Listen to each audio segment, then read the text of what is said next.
आज का हमारा टॉपिक है बेसल सेल कार्सिनोमा।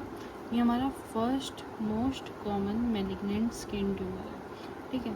और इसमें क्या होता है, it is very slow growing neoplasm common होता है। सेकंड मोस्ट कॉमन पे स्क्वामस सेल कार्सिनोमा आता है, और फिर तीसरे चौथे पे एमिलोब्लास्टोमा, ओडोंटोमा, वो सब आते हैं, ठीक है।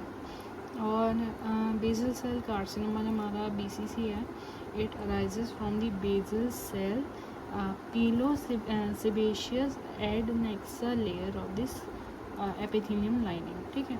स्किन ट्यूमर है तो एपिथेलियम भी हम इसको कह सकते हैं, ठीक है। और it occurs only on the skin, ठीक है। फर्स्ट ऑकर्स, ठीक है। बाद में वो अंडरनीथ के जो हमारे लीजन्स होते हैं उनको भी अफेक्ट करता है, ठीक है। और हम इसको इसका सेकंड नेम होता है रोडेंट अल्सर, ठीक है। और इसकी कॉमन साइट्स क्या होती हैं? Common site major lesions are on face, ठीक है।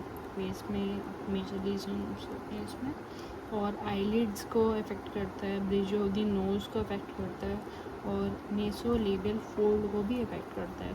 और ये हमारे ये एरियाज़ वो हैं जहाँ से हमारे टीयर ड्रॉप्स होते हैं, तो हम इसको टीयर ड्रॉप कैंसर भी कहते हैं, ठीक है। इसके इटियोलॉजिकल फैक्टर्स देख लेते हैं। सबसे पहले यूवी रेज इसका मेन फैक्टर होता है for its development. Fair skin is very well affected for its development. And clinical features में क्या होता है? मेल डोमिनेंट है, ठीक है। Middle elderly fair skin people को बहुत अफेक्ट करता है, ठीक है। और इसका मैलिग्नेंट ट्यूमर है, ठीक है। मैलिग्नेंट ट्यूमर से हमें ये तो पता है अनहील्ड अल्सर होगा फॉर मोर देन 3 months, ठीक है। 2 months और 3 months, ठीक है। कॉमन रीजन में पता है, हमने पढ़ ही लिया, फेस है। First initially it is painless and it is form and it is nodular, ठीक है। और इसकी जो हमारी सरफेस होती है, सरफेस पे इसकी ना रेड स्पॉटिंग दिखती है, रेड स्पॉटिंग और fine blood vessels on its surface, ठीक है। और इसमें क्या होता है, अल्सर के जो एजेस होते हैं वो रेज्ड और बीडेड होते हैं, ये इसका क्लासिकल फीचर है, ठीक है। और हमें पता है मैलिग्नेंट ट्यूमर है तो ulcer will bleed on touch, ठीक है, इसका पॉइंट आ गया, ठीक है। And it spreads by local invasion, ठीक है। It slowly penetrates the deep inside, ठीक है।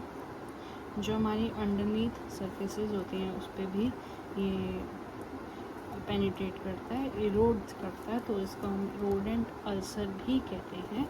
और ये पहले तो हमने देखा था कि ये only occurs on skin, as with time it severes, it very well affects the bone, cartilage, eyeball, ठीक है। ये भी अफेक्ट करता है, ठीक है। और इसका ट्रीटमेंट क्या होगा? अगर if the lesion is away from the vital structure like eyeball or eye, then curative radiotherapy is recommended. If the lesion is in bone or cartilage, then the radiotherapy is very well avoided. हम इस case में हम क्या करते हैं, उसका surgical removal होता है। इसमें सर्जिकल रिमूवल में भी एक स्पेशल टेक्निक होती है, wide excision with skin grafting, ठीक है, फ्लैप नीडेड। और इसमें लेज़र सर्जरी भी ऑप्शन होता है।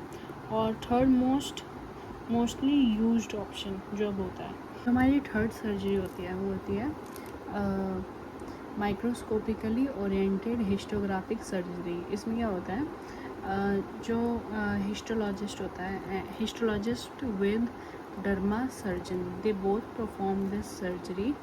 इस प्रोसीजर में क्या होता है, under local anaesthesia the excision of the primary tumor is done, and the histopath makes quadrant of this lesion and study under the microscope, and this procedure is done until the normal cells are visible.